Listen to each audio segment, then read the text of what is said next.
Sen dinlemen sen balçıysam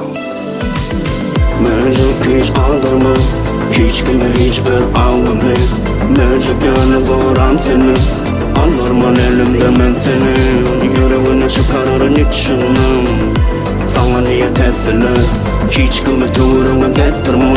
Sen dinlemen sen balçıysam Adımı yüreğime yazım Kızıklı dersen kim ol Kim neme deyse de deysin Sonunda ben seni sevdim Beni seviyen mi? Seviyen o Kızıklı del onu soramam Yıkıcı söz sen dinlemen ki Sonra başkaları bellemem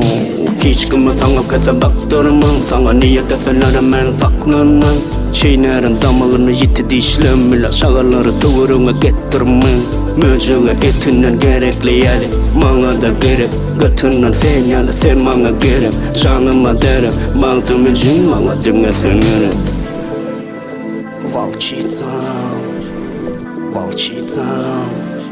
Sen dinlemen ki sen valçıysam Möcük hiç aldırma Hiç kime hiç ben ağlamay Möcük yanı koran seni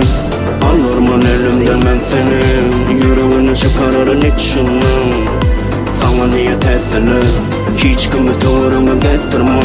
Sen dinlemen ki sen balçıysam Ne molu bilemem Ben sensiz anlamam Yeni de çenli bilsin